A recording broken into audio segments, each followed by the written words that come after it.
When the blizzard swallowed the mountains whole, single dad Ethan Ward never imagined he'd end up trapped in a remote cabin with the one woman he feared and admired the most, his icy, untouchable CEO, Celine Drake. She was known for firing men twice her age without blinking, but that night, as the temperature dropped and the storm roared like a living beast, she leaned toward him, trembling not from fear, but from something far deeper, and whispered the words that changed everything. "Ethan, can I slip under your blanket?" He didn't know that by sunrise, everything he thought he knew about power, pain, and love would be shattered forever. Ethan Ward was used to storms, literal and emotional. As a single dad raising his 7-year-old daughter Lily, balancing 2 part-time jobs and a demanding full-time one, he'd learned that life rarely gave warnings before chaos struck. But this day began like any other, rushing Lily to school, grabbing the cheapest coffee he could find, and hustling into the sleek glass tower of Drake Innovations, the tech empire run by the famously stone-cold CEO, Celine Drake.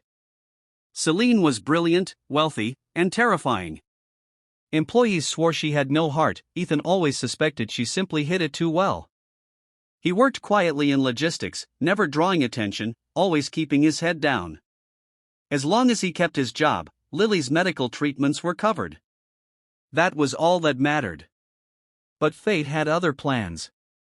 Celine had scheduled a last-minute inspection of the company's remote prototype facility in the mountains. No one volunteered to go except Ethan, who desperately needed the overtime. Celine's assistant misunderstood and assumed Ethan was part of the executive team, so he ended up being dragged along with the CEO herself. The trip began awkwardly. Celine barely looked at him in the helicopter, her eyes glued to her tablet, fingers typing non-stop. She didn't speak unless necessary. Ethan didn't mind. He wasn't great at small talk either, especially with someone who could end his career with a raised eyebrow. But halfway up the mountain, the radio cut out. Warning lights blinked. The pilot cursed under his breath as wind slammed the helicopter like an angry fist. A blizzard, unpredicted, violent, fast. Forced to land prematurely, the pilot directed them to an old emergency supply cabin. It was small, dusty, and barely insulated, but it was their only shelter. Once inside, the pilot left to search for a safer landing zone, promising to return. But hours passed. The wind howled. The cabin groaned. Snow hammered the roof like the sky was cracking open. Ethan tried lighting the old furnace, but the storm kept killing the flame. The temperature dropped so quickly their breaths fogged like smoke. Celine's hands trembled as she wrapped her arms around herself, but she refused to admit she was freezing. Her lips turned pale, her high-power confidence cracking for the first time since Ethan had met her. That was when they heard it, the radio message from the pilot, barely intelligible through static. "Storm, too strong, wait until morning." They were stuck. All night. In a cabin barely warmer than the storm outside. For the first time, Ethan saw Celine not as a CEO, but as a woman terrified of something she couldn't control. She tried working to distract herself, but her tablet shut down from the cold. She tried pacing, but her legs shook too much.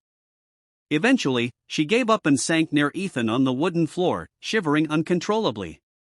That was when she looked at him with a vulnerability so unexpected it felt like the world tilted. "Ethan," she whispered, her breath quivering in the dim lantern light. "Can I slip under your blanket? I can't feel my hands." Her voice cracked, and for a moment, Celine Drake, the woman who ran an empire, looked like she might break. Ethan swallowed hard. He didn't know this moment would change both their lives forever. Ethan shifted the blanket open without hesitation. "Of course. You're freezing." Celine hesitated, like she was entering forbidden ground, then carefully slid beside him.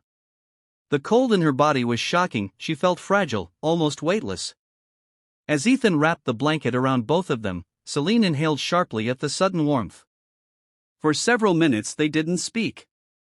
Only the wind filled the silence, howling like a wounded animal outside. The walls rattled. Snow blew through tiny cracks. But under the thin blanket, warmth slowly spread between them.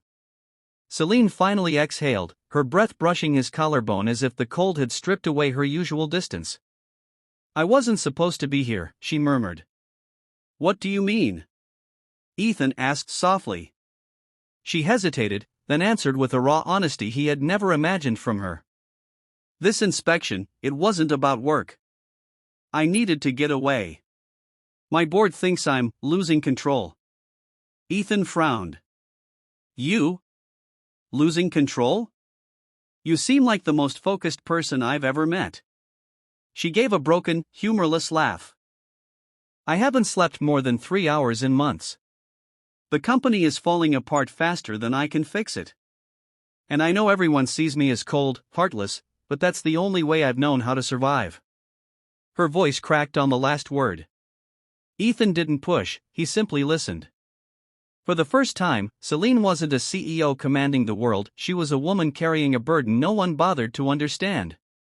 "And what about you?" she whispered unexpectedly. "You work harder than anyone. You never complain. Why?" Ethan closed his eyes briefly before answering. "My daughter, Lily. She's everything. If I fail, she has no one else." Celine shifted, her head resting lightly against his shoulder. Something protective stirred in him, something he hadn't felt in years. "What happened to her mother?" she asked gently. "Lily was 2 when she left," Ethan said, voice tight. "She said she wasn't made for a life with responsibility. I chose being a dad over being a husband." Celine's breath hitched as if the confession stabbed deeper than she expected. "You gave up your freedom for your daughter," she whispered. "That's not weakness. That's strength I've never known." For a long moment they were quiet again. The storm seemed to soften, as if listening. Then Celine said something that stunned him. "I envy you, Ethan." "Me? Why?" "You have someone to love," she said softly, eyes glistening. "Someone who needs you.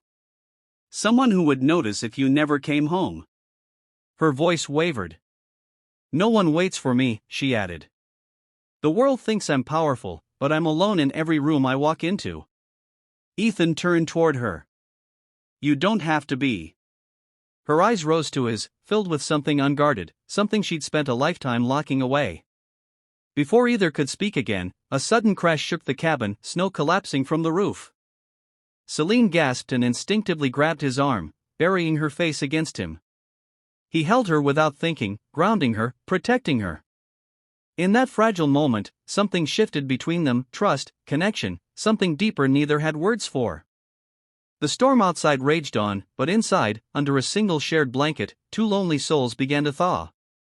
Not because of the warmth, but because, for the first time, someone finally saw them.